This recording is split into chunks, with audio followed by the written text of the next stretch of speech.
Good day, and thank you for standing by. Welcome to the Autoliv second quarter 2026 financial results conference call. At this time, all participants are in a listen-only mode. After the speaker's presentation, there will be a question and answer session. To ask a question during the session, you will need to press star 11 on your telephone. You will then hear an automated message advising your hand is raised.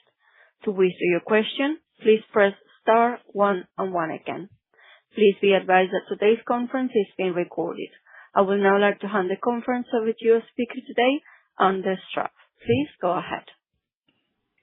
Thank you, Sandra. Welcome everyone to our second quarter 2026 earnings call.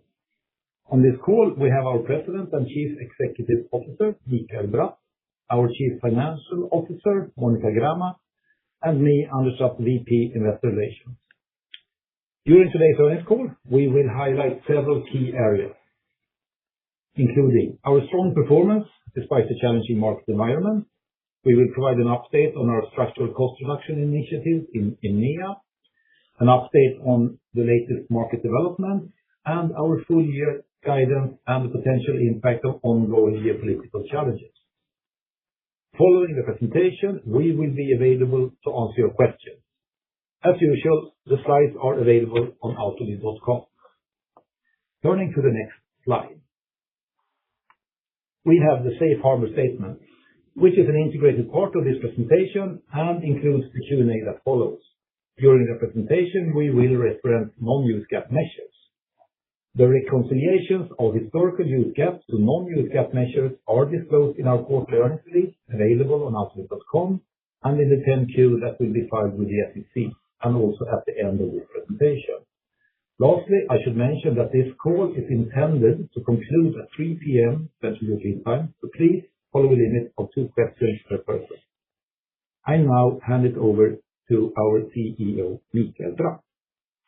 Thank you, Anders. Looking on the next slide. We delivered a record second quarter, both for sales and adjusted operating income, underscoring the resilience of our company and the strength of our market position. Supported by strong customer partnerships and a relentless focus on continuous improvement, we have built a solid momentum for the rest of the year. During the quarter, we also navigated geopolitical developments effectively, mitigating the impact of tariffs, supply chain disruptions, and raw material cost volatility. And as you might have seen in the report and will hear from us during this call, we had several positive and negative one-time items in the quarter. This includes a supplier settlement reversal from Q3 2025, an IEEPA refund, government income in India, an impairment charge related to restructuring activities in Turkey, and a reversed expected credit loss reserve. Combined, these items have virtually no impact on the adjusted operating margin and only a slight negative impact on the top line. Our positive sales momentum in Asia continued during the quarter.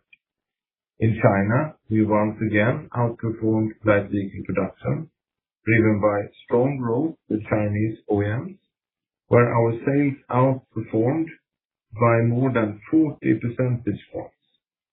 In India, we grew sales by 36% organically, reflecting mainly the trend of increased safety content in vehicles in India.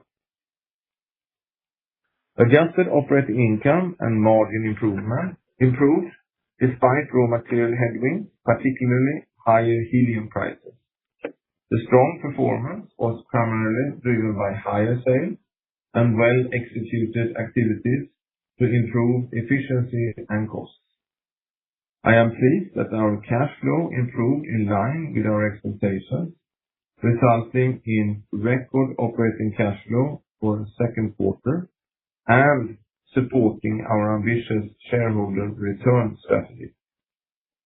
Despite repurchasing over 1.6 million shares for $200 million and paying a dividend of $64 million, our leverage ratio improved to 1.2 times.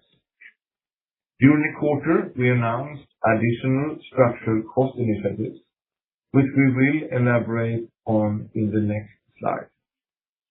Based on what we know today, we reiterate our full year 2026 guidance of flat organic sales with continued significant outperformance of light vehicle production in both China and India. We continue to expect an adjusted operating margin of around 10.5 to 11%. This is based on the assumption that global light vehicle production will decline by around 2.5% and that the gross headwind from raw materials is around $110 million. I'm also proud that we signed strategic cooperation agreements with leading Chinese vehicle manufacturers, Great Wall Motor and XPeng. These agreements mark important milestones in our strategy to expand with leading Chinese vehicle manufacturers and further demonstrate the competitiveness of our safety solutions. They strengthen our position as a trusted safety partner and create a strong platform for sustainable long-term growth, both in China and globally, as they expand their footprint. Looking now on our continued cost reduction activities on the next slide. To strengthen our competitiveness and support our financial targets, we are continuing our global structural cost reduction initiatives.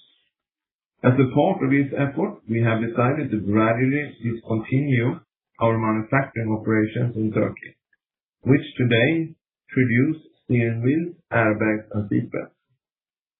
Production will be transferred to our existing facilities across EMEA region, allowing us to optimize our manufacturing footprint while maintaining our ability to serve customers efficiently.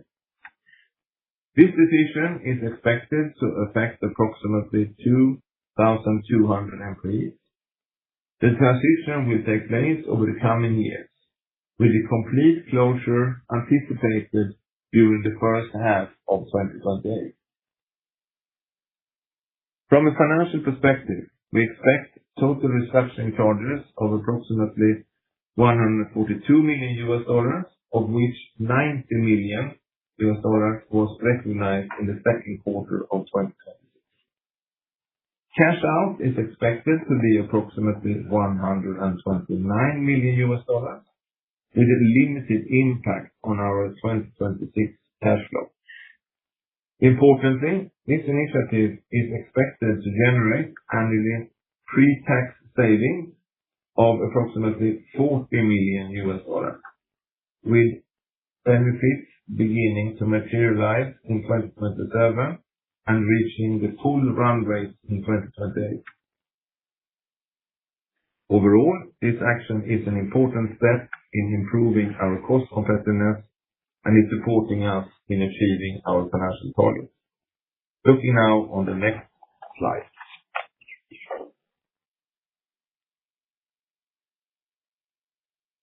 Second quarter sales increased by approximately 3% year-over-year, driven by outperformance relative to light vehicle production, along with favorable currency effects, partly offset by lower tariff-related compensations. The adjusted operating income for Q2 increased by 7% to $270 million. The adjusted operating margin was 9.6%, 30 basis points higher. Operating cash flow was a strong $434 million, an increase of $157 million. Looking on to the next slide. We continue to deliver broad-based improvements. Our positive direct labor productivity trend continues. This is supported by the implementation of our strategic initiatives, including automation and digitalization. Gross profit increased by $8 million, while the gross margin decreased by 30 basis points, mainly due to the reversal of a supplier settlement. The decline in gross margin from 18.5% to 18.2%, driven by a supplier compensation reversal and asset impairment related to the Turkey restructuring, which combined reduces gross margin by almost 80 basis points.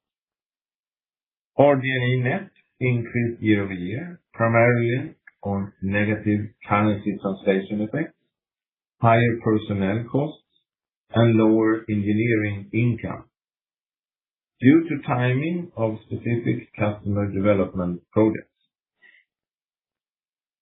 SG&A decreased by $7 million, mainly due to reverse estimate of credit loss reserves, partly offset by negative FX translation effects. In relation to sales, SG&A improved by 40 basis points to 4.9%. Looking now on the market development in the second quarter on the next slide. According to S&P Global's July data, global light vehicle production declined by 0.3% in the second quarter, approximately 160 basis points better than expected in April. Stronger than expected performance in North and South America, Europe, India, and South Korea helped offset softer production levels in China. The global regional LVP mix was approximately 60 basis points unfavorable in the quarter, primarily driven by stronger light vehicle production in lower content markets relative to other markets. During the quarter, volatility improved year-over-year, but declined slightly sequentially, driven by weaker development in China.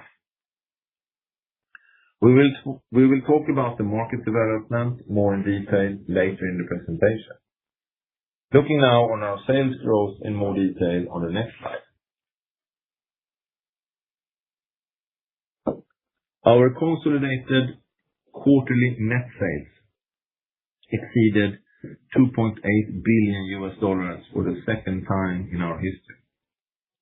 This was approximately $90 million higher than in the prior year, primarily driven by positive currency translation effects of $62 million.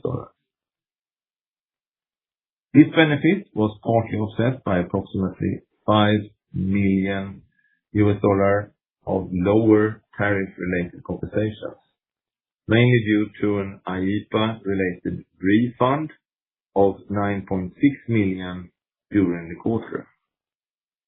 Excluding currencies, our organic sales grew $27 million, or by 1%, including negative tariff cost compensation.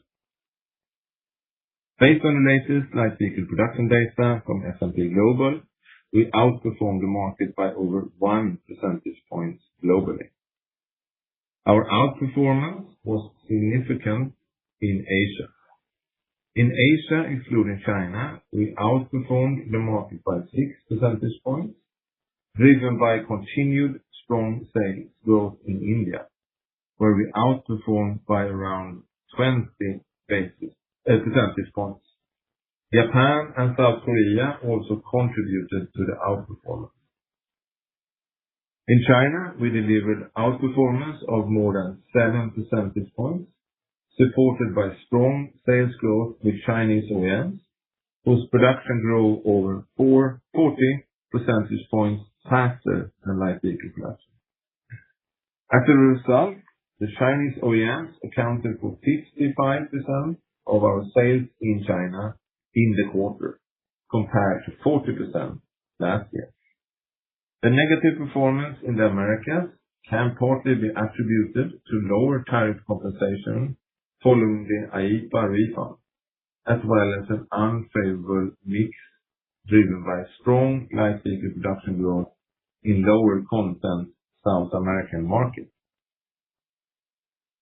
Globally, Chery, Suzuki, NIO were the largest drivers of sales growth during the quarter. Despite the light vehicle production decline in China accounted for 90% of sales. Asia, excluding China, also accounted for 19%. Americas for 32% and EMEA for 30%. Looking now on the next slide. The second quarter of 2026 saw a high number of new launches, primarily in China, with both Chinese and other OEMs. These new China launches reflect strong momentum for Autoliv in this important market. Higher CPV is driven by front center airbags on many of these new vehicles. In terms of Autoliv's sales potential, the NIO ES9 is the most significant in the quarter. For rest of 2026, we expect a high number of new product launches, mainly driven by Chinese OEMs, offsetting fewer launches in Americas and Europe. Let's continue with the next slide. I will now hand over to Monica. Thank you, Mikael. I will talk about the financials more in details on the next few slides. Turning to the next slide. This slide highlights our key figures for the second quarter of 2026 compared to the same quarter of 2025. Our net sales were 2.8 billion, representing a 3% increase. Gross profit increased by 8 million and gross margin decreased by 30 basis points. The drivers behind the gross profit improvement were mainly positive FX effects and lower costs for materials. This was partly offset by 13 million in costs for a supplier compensation reversal and 9 million in asset impairment related to the restructuring activity. The adjusted operating income increased from 251 million to 270 million, and the adjusted operating margin increased from 9.3% to 9.6%. The reported operating income of 192 million was 78 million lower than the adjusted operating income, mainly due to higher capacity alignment activities. The adjusted earnings per share diluted increased by 23 cents to $2.43. The main drivers were 18 cents from higher operating income, 10 cents from lower number of outstanding shares diluted, partly offset by 7 cents from higher taxes. Our adjusted return on capital employed and adjusted return on equity were solid, 25% and 28% respectively. We repurchased shares of 200 million and paid a dividend of 87 cents per share. Looking now on the adjusted operating income bridge on the next slide. In the second quarter of 2026, our adjusted operating income increased by 18 million.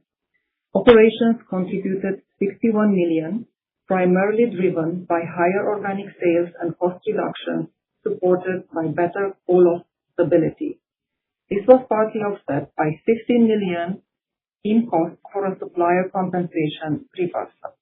Excluding 6 million of FX translation effects and the supplier compensation reversal, RD&E net and SG&A increased by 6 million, partly driven by 5 million lower RD&E reimbursement.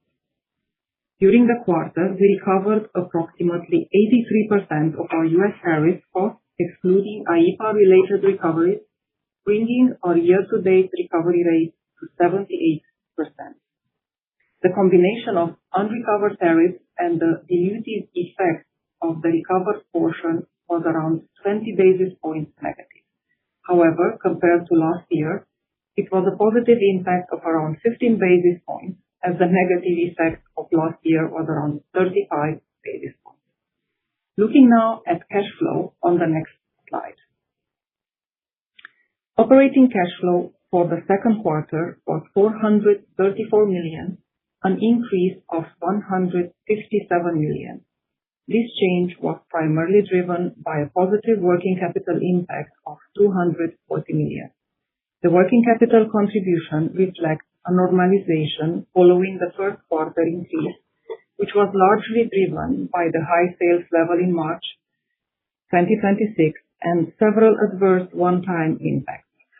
The improvement was primarily attributable to changes in accounts payable of 120 million, net receivables of 35 million, and accrued severance and restructuring costs of 48 million. Free operating cash flow improved by 177 million to 340 million. Year-to-date operating cash flow increased by 4 million to 359 million, and free operating cash flow improved by 31 million to 178 million compared to the prior year. Capital expenditures net for the quarter decreased by 19 million. Capital expenditures net in relation to sales was 3.4% versus 4.2% a year earlier. The lower level of capital expenditures net is mainly related to lower footprint optimization and less capacity expansion. The cash conversion for the last 12 months was 119%, exceeding our target of at least 80%. Now looking on our debt leverage on the next slide. Autoliv's balanced leverage strategy reflects our prudent financial management, enabling resilience, innovation, and sustained stakeholder value over time. Our leverage ratio improved from 1.3 to 1.2 times during the quarter, despite shareholder returns totaling 264 million. Our net debt decreased by around 75 million in the quarter, while the 12-month trailing adjusted EBITDA increased by 33 million. On to the next slide. I will now hand it back to Mikael. Thank you, Monica. I will talk about the outlook for 2026 more in detail on the next few slides. Turning to the next slide. Overall, S&P Global expects global light vehicle production to decline by 2.3% in 2026, representing an almost 2 percentage point downward revision from its January forecast. The downgrade is primarily driven by lower production expectations in China and Middle East, while many other markets continue to demonstrate notable demand resilience. In Europe, light vehicle production is expected to decline by nearly 1%, reflecting ongoing affordability challenges and increasing competition from Chinese imports. For North America, S&P Global has revised its outlook upward and now expects production to decline by only 1% in 2026. The market continues to display resilience despite uncertainty related to the conflict in the Middle East and the higher fuel prices. S&P Global has lowered its outlook for China light vehicle production by 4 percentage points since January and now expects a 5% decline in 2026. The weaker outlook reflects a challenging demand environment driven by reduced government incentives, ongoing macroeconomic headwinds, and increasingly cautious consumer sentiment despite continued strength in the vehicle export. S&P Global has revised its light vehicle production outlook upward for both Japan and South Korea and now expects production to decline by only 1% and 2% respectively. The improved outlook reflects strengthening exports to the US and Europe, supported by robust demand for fuel-efficient hybrid electric vehicles. India's light vehicle production is expected to increase by 9%, driven by a reduction in purchase taxes on new vehicles, which benefits smaller and lower price models. However, escalating geopolitical tension in the Persian Gulf continue to increase risks across the automotive value chain, with potential implications for energy prices, consumer sentiment, supply chain stability, raw material availability, and overall industry volumes. Now looking on the second half year development on the next slide. As we look ahead to the second half of the year, we remain focused on managing a dynamic external environment. We are closely monitoring the potential impact of geopolitical development in and around the Persian Gulf, which could affect supply chains, raw material costs, and overall vehicle demand. Our 2026 guidance currently assumes a gross raw material headwind of approximately $110 million, and we continue to evaluate multiple scenarios as the situation evolves. Despite these challenges, we expect margin expansion to be supported by FX, engineering income, and customer compensations. For the third quarter, we expect the adjusted operating margin to be similar to the first half year level. Importantly, customer compensation, engineering income, and other mitigation initiatives are expected to be weighted toward the fourth quarter, resulting in a significant step up in profitability in the fourth quarter. Therefore, the earnings trajectory in 2026 is expected to be similar to that of 2023 and 2024, reflecting both the timing of anticipated compensations and the typical seasonal ramp-up in profitability and operating leverage. Now looking on the updated full year guidance on the next slide. This slide shows our full year guidance, which excludes effects from capacity alignment and antitrust-related matters. It is based on no material changes to tariffs or trade restrictions that are in effect as of July 9, 2026, as well as no significant changes in the macroeconomic environment or changes in customer call-off volatility or significant supply chain disruptions. We expect to outperform light vehicle production by around 2.5 percentage points, as our organic sales is expected to be flat, while global light vehicle production is expected to decline by 2.5%. The net currency translation effect on sales is expected to be around 2.5% positive.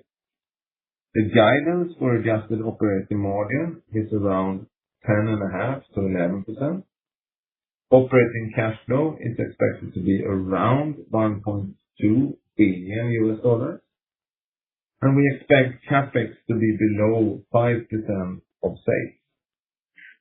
Our positive cash flow and strong balance sheet supports our continued commitment to a high level of shareholder returns. We expect a tax rate of around 30%. Looking on to the next slide. This concludes our formal comments for today's earnings call, and we would like to open the line for questions from analysts and investors. I now hand it back to our operator, Sandra. Thank you. As a reminder, to ask a question, please press *11 on your telephone and wait for your name to be announced. To withdraw your question, please press *1 and 1 again. We will now take the first question from the line of Colin Langan from Wells Fargo. Please go ahead. Oh, great. Thanks for taking my questions. If I look at your comments about the cadence of margins, I think you had previously said it'd be more linear. Now it sounds, I think the math is something like you need a 15% margin in Q4 to kind of get to the midpoint of your full year guidance. What changed and how maybe we should think about raw material costs? I think year to date you had $26 million. Is that a similar number in Q3? And is all of that recovered in Q4? And is that why we have is that a big driver of the Q4 spike is the recovery of all that raw material in Q4? Thank you for the question there.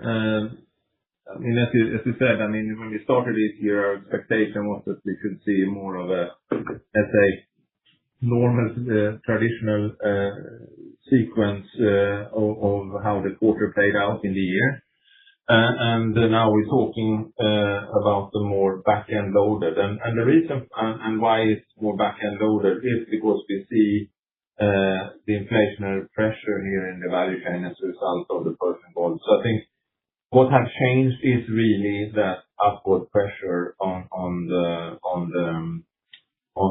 cost side. And for us, you know, we don't buy raw material directly, so it's through our supply chain, and we have a time lag there, but we also have, I should say, a diluting effect of the height of it as well. But we need to get that through and then enter into the negotiations with our customers here on the price adjustments. So the way of working is very similar to what we saw, if you call it, during the inflationary years, then 23, 24, as we refer to here. So that is really the change compared to when we talked about before. And let me just say there also that, I mean, I feel very comfortable in how this practically look like, because, I mean, first of all, we have done it before. Secondly, we are very focused around the different activities to secure the outcome here, meaning that it's a combination, of course, of our internal work here to drive efficiency and cost improvement in general. And here we also, as we state in the report, we have a good momentum on in what we do there, and that's why we feel say comfortable here to retain and then maintain the full year guidance. And then in combination then with price discussions where you have the lead time with our customers. And also here, I would say we have well established routines also to manage that. So yeah, I mean, we have clear activities here to do and have confidence in our ability to work on that. And we should expect almost 100% of the raw materials recovered, just to clarify, or is there still some exposure now for the year because of timing? No, I mean, it's a combination of, let's call it self-help, meaning that we need, of course, to do our bit here with making sure that we don't let through everything in from our suppliers here. So we're working with our suppliers to make sure that we are as efficient as possible in this environment there. And then we have also cost out activities internally in the company, and then the third leg is then the price adjustments with our customers here. So as you know, the price negotiations with the customers is also very detailed. It's not a general percentage adjustment. It is really down to the component level here to see how the different components have been impacted by customers. So hence the lead time also. But there are several levers to work with how to offset the inflation. Got it. This last question, you lowered production from 1 to down 2.5. What is the offset? Is that better growth over market? And where are you seeing that sort of better than expected growth that's offsetting the production weakness? Is that maybe a geographic mix help or? No, I think, I mean, what we see here is, of course, is that we have a positive mix with how the market is developing. And we also have good growth with our Chinese customers here, and India is also contributing here. So I think we are in the right places here to capture the growth that actually is out there. Got it. All right. Thanks for taking my questions. Thank you. Thank you. We will now take the next question from the line of Emmanuel Rosner from Walter. Please go ahead. Great. Thank you so much. One follow-up on the cadence, please. Are you expecting, just to be clear, are you expecting most of the mitigating impact from the recoveries and from, your own self-help to happen in the fourth quarter? I'm just trying to understand the delta between what you're saying for Q3 margins and then what maybe consensus expectations were. That's probably like $35 million delta. Like, just curious if are these unmitigated headwinds in Q3 and then you get it all back in Q4? No, I mean, the majority is in Q4. I think that's how you should read it. I mean, of course, we are managing part of it in the third quarter, but as a natural progression also, if you look at the engineering income, it's mainly in the fourth quarter rather than in the third quarter. So I think that's quite natural. So it's really engineering income. It is also the higher customer compensation that we talk about here for the inflation. And I think also if you look at the sales progression, it's also for the remainder of the year also geared towards the fourth quarter. So that's really the reason for that. Understood. And then can you give us a little bit more color around the IEEPA refund dynamics? I wasn't able to follow exactly to what extent it helped your EBIT in the quarter and what you expect, on a full year basis. So right now in the quarter, we got back around $12 million from the government, which we largely passed on to our customers, around $9 million. So we retain a positive impact of $3 million in the net results. And as mentioned previously, our aim is to recover the tariffs or the net impact of the tariffs on year to date to a large extent on year to go, and to reach a similar recovery rate that we had in the prior year, which was around 5%. Understood. Thank you very much. Thank you. Thank you. We will now take the next question from the line of Tom Narayan from RBC. Please go ahead. Yeah, hi. Thanks for taking the question. I have a follow-up to Colin's question on the growth over market. I remember at the Investor Day in Sweden, and we heard a lot of the story about how we're going to see good growth over market coming from increasing content per vehicle, especially from emerging markets. You're calling for 2.5% growth over market this year. I know there were some offsets, right? Notably, Americas in this past quarter was down 5%. So I just wanted to understand that a little bit more. I know in the report there was a call out of South America, which had, I guess, lower content per vehicle, and then on replacement vehicles. But does this mean that the growth in South America were happening in vehicles with no safety content? I just want to understand why it would be down 5%. I know that's versus a very strong market level in South America, but if you have any safety content, I would think it would be up. I just want to understand that better, and then I have a follow-up. Yeah, I mean, let me start to recap here. Because, I mean, when we talk about the growth and the capital markets that you mentioned here, I mean, it was really three significant buckets we talked about here. One was LVP, 1-2%. It was then the content, that's 1-2%. So, I mean, if you imagine a flat LVP, you had a content growth there of 1-2% on top of that. And what we're talking about now here is really that we see a market that is down with 2.5%, the LVP portion of it.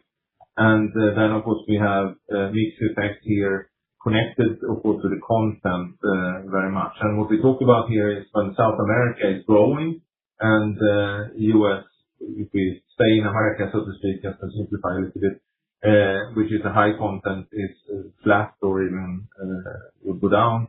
Of course, even if you have growth in South America content, it's not enough to offset what's going down in the high content markets. So there, of course, you'll get a negative mix effect on the content side. So long story short, we definitely see that the content growth is there. And we see also how, both the, let's call it, the low content markets are growing in the content as well as the high content over time here. And when we talk about India specifically, it's very much so that it's a content-driven growth that we see. I mean, the last 2 years, the content have grown sequentially with 20% 2 years in a row.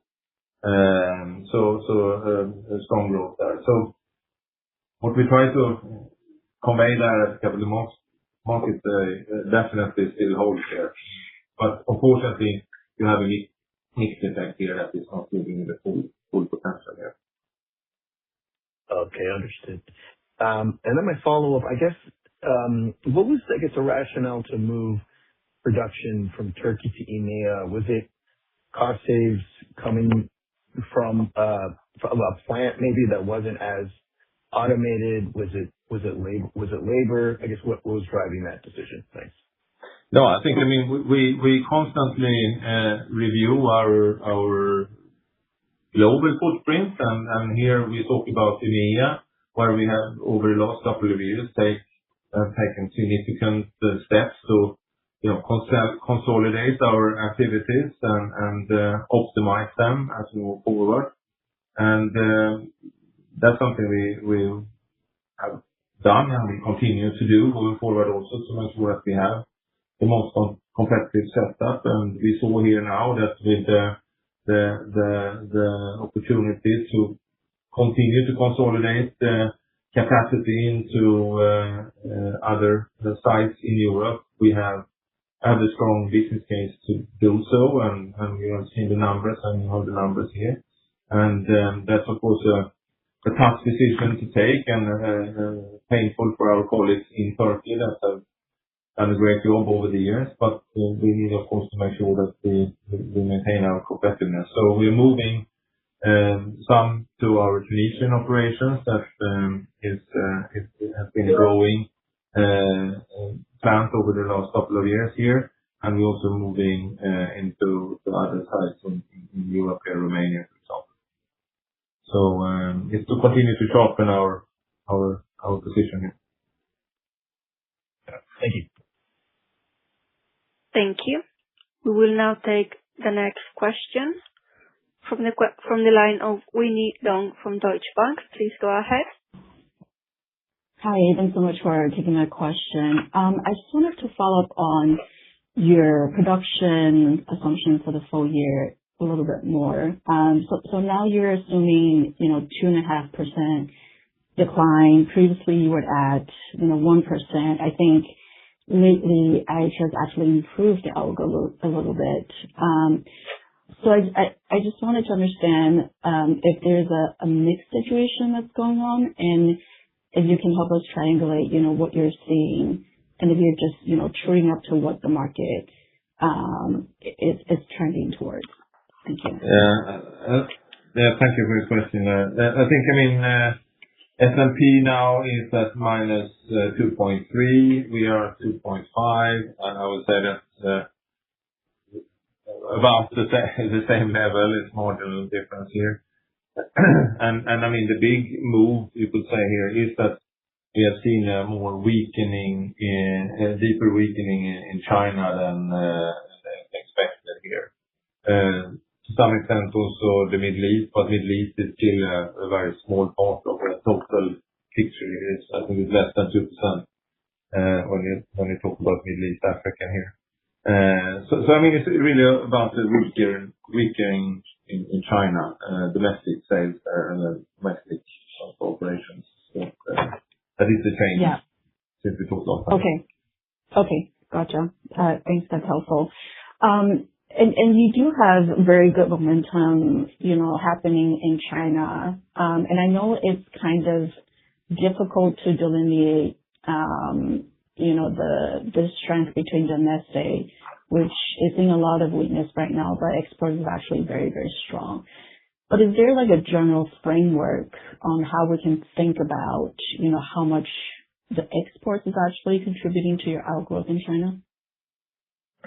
I think it's not really, for us, we it's all domestic, you could say, that we're delivering in there, because we don't have separate value chains or separate setups if it's an export vehicle or it's a domestic. So we don't really see that split from our perspective. So for us, it's all domestic sales to domestic plants. But I mean, you're absolutely correct here that the production level is holding up better than what the domestic sales to the end consumer would indicate. So our China operation is definitely supported by the exports here.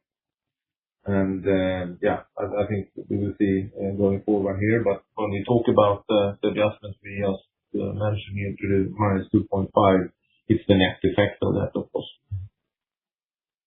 Gotcha. Thank you so much. Thank you. Thank you. We will now take the next question from the line of Hampus Engellau from Handelsbanken. Please go ahead. Thank you very much. One question for me, it's relating to the Turkey production closure, but also going back to your capacity alignment program in Europe. I'm sorry to circle that, but that initially was about 8,000 people, and this is additional 2,200 people. I'm just trying to understand where you are now in terms of headcount and where you see demand trending.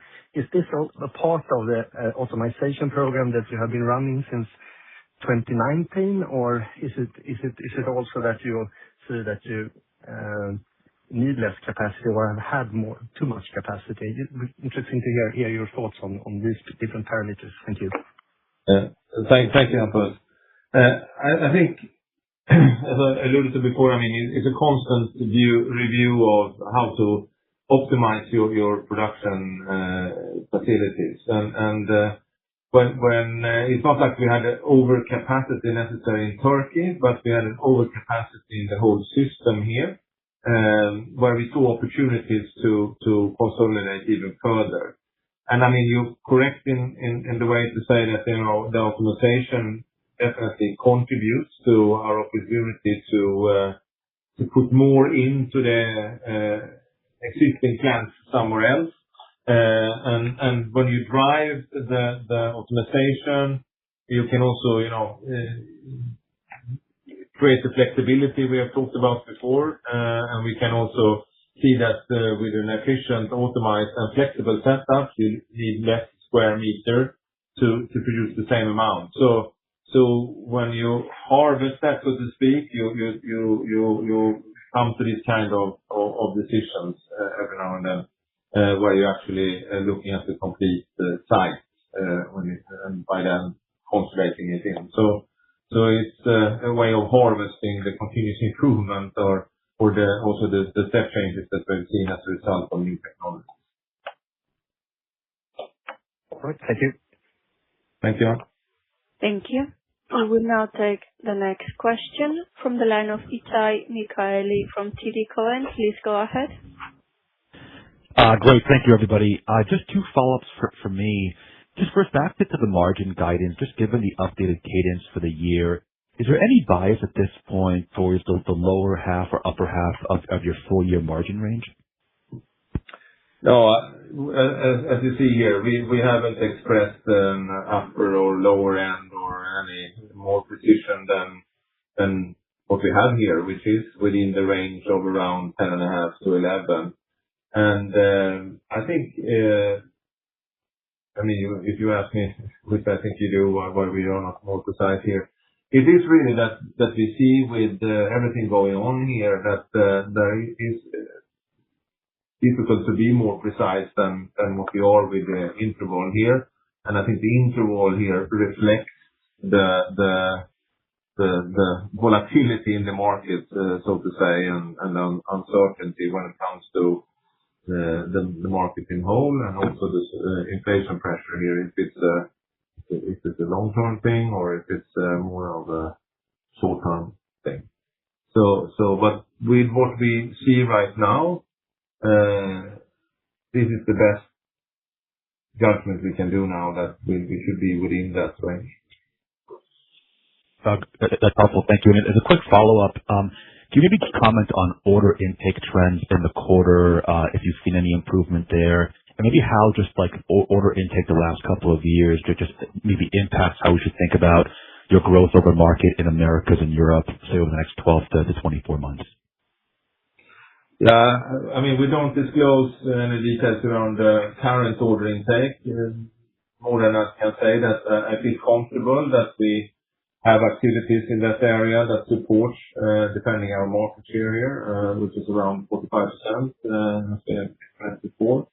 I would say, as always, you start out the year where you have a lot of indications that it will be at a certain level, and then as the year plays out, some things are, then being pushed out to the next year, meaning that the OEMs decide to delay the decision and so on. And in these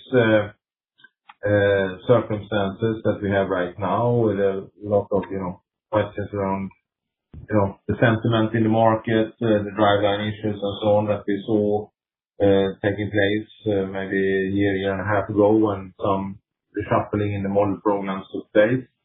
I would say to some extent that is partly still going on, but it is a reasonable activity level here when it comes to tenders that are out there. So all in all, I think we are in a good shape here to defend our market share, and I would say also activity level wise, it's a decent year from an OEM perspective in terms of activity. Great. That's very helpful. Thank you. Thank you. Thank you. We will now take the next question from the line of Agnieszka Vilela from Nordea. Please go ahead. Thank you. And hi, Michael, Monica, and Anders. Hi. I have two questions. Starting with your growth with the Chinese OEMs. I mean, you have been very successful by increasing your sales towards them, and you announced also the new cooperation with XPeng and Great Wall. Overall, do you expect that the growing China mix in your sales will have neutral, positive, or negative impact on your group content per vehicle and on your profitability? As you know, the profitability part, I can't go into any details here. And as I normally say, it's more platform program by platform program than anything else. But in terms of our growth opportunities here, I definitely see this as a very important and great opportunity to secure our future growth here. As you've seen here, I mean, we have grown from 22% of our China sales in 2022 to 55% of our China sales now in Q2. At the same time as the China OEMs have taken their share of the light vehicle production from roughly 43% in 2022 to 72% now in the second quarter of this year. So the combination here of us increasing with them, as well as they increasing their share of light vehicle production, contributes very positively, of course, to the growth, but also to securing our position in China here as the market leader, and also with the opportunities that maybe in the future here also, when the Chinese OEMs also moving out their footprint to support more locally integrated in the different regions. But right now, you could say it's mainly an export-driven activity here, which also support us, of course, here in this. And in the quarter here, 4 out of the 8 fastest growing customers are Chinese OEMs. So it's very helpful, absolutely, and important. And I think also, just coming back to the agreements you referred to here, it's of course also very interesting opportunities for us also when it comes to driving innovation here, because many of these customers are very innovative in terms of the expectations on the future interiors, and I would say more advanced products to solve more challenging seating positions, etc. So very interesting from an innovation point of view as well.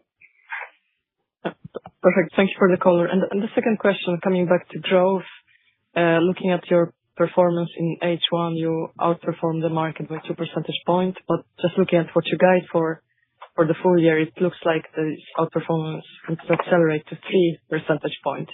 Can you just give us any kind of reasons why and drivers behind this acceleration in outperformance and growth? Yeah, I think FX is one part of it as well, and I think we have also talked here about before slightly positive effect coming from the mix here, because before we talked about more of a flat, neutral regional mix for 26, and now we're looking at let's say 40 basis points contribution coming from that as well. And then of course also you have some compensation activities here with our customers contributing slightly as well. Thank you. Thank you. Thank you. We will now take our final question from the line of Dan Levy from Barclays. Please go ahead. Hi. Good afternoon to you. Thank you for taking the question. Wanted to go back to the question or the point of recovery payments. Can you maybe just put this in context of how the recovery payments that you're getting or that you're planning to get on raw materials, how that's at all related to the other recovery payments you'd have on other inflationary measures, whether the two are linked? And with automakers, you've had a very good track record in the past of getting recoveries, but with automakers, especially in North America, tighter on pricing, is that at all playing any role in the types of conversations you're having, the magnitude of recoveries? Yeah, I wouldn't say that there is any difference in the dialogues today compared to what it was, in 25, 24, 23 here. It's never easy, and it has never been. But once again, I think here, when it comes to, the different buckets you're referring to here, tariffs is fairly straightforward, I would say, because that's something you have to pay when you cross the border, and it's very easily connected to the value flows you have towards the customer. But now with the 232, because we are mainly talking about the tariffs between Mexico and the US here, with the 232, it will, be almost automized to a large extent when that is fully in effect. Engineering income is also something we talk about here at the part of the second half. That's also something that is, part of ordinary course of business that we have been for years. So there's nothing strange there. And when it comes to the inflation compensation here, we see then the combination here of course, that we need to do our part here together with our suppliers and our internal efficiency, and then come to the customer. So it's a mix of the three here. And once again, it's a very detailed description down to the component level, and also here we are all hands on deck and establish routines there. So I would almost call it business as usual, but maybe that's to describe it a little bit too simple. But we have a good way to deal with that part as well, and we are progressing as we speak here, and no change either improved or deteriorated in terms of ability to do it. Thank you. And as a follow-up, I wanted to ask about the strategic cooperation framework you signed with Great Wall and Xpeng. Could you just help us understand if you're aiming to set up, additional agreements with other automakers, and to what extent does this position you well as you start to look at potential sourcing opportunities for these automakers in Europe? Does it position you to the front as they start to, give out awards? No, of course, it's something that we constantly work with together with our customers, and we have had these type of agreements in the past also with others, which we also have, I think, communicated not that long ago. So they are important. I would say connected very much also to, first of all, the innovation opportunities here, because It really means that we get very close to our customers here by working well in advance with new joint challenges here. So, as I said before, here there's different seating positions that is not traditional, but may come when you see autonomous vehicle increase eventually over time. But already today, comfort is a key factor for many OEMs, meaning that you should be able to sit more relaxed, lean back more than what the current setups allow you to do. So we call it the zero gravity seat. I think we have spoken about that here also in a few times. It's an opportunity there. But the further out you go, you could say, with ambitions that some of the OEMs have here, in terms of creating new interesting vehicles here, you have to have more challenging solutions at the end of the day, which drives also content, I would say.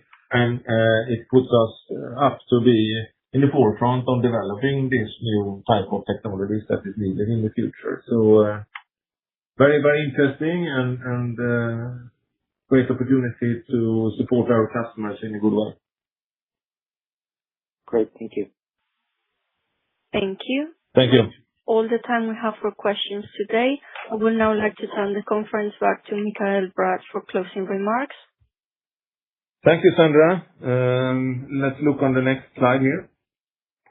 Before we conclude today's call, I would like to highlight our new innovation center in Vårgårda, Sweden, which was inaugurated in June and represents an important investment in our future growth and technology leadership.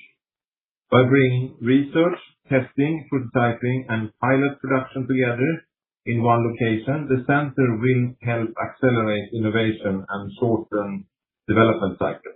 The center also expands collaboration with industry, academia, and society, creating a strong platform for future innovation. We believe this investment will support long-term growth, enhance our competitive position, and help us save even more lives in the years ahead. Finally, the third quarter call is scheduled for Friday, October 23, 2026. Thank you for your attention, and until next time, stay safe. This concludes today's conference call. Thank you for participating. You may now disconnect.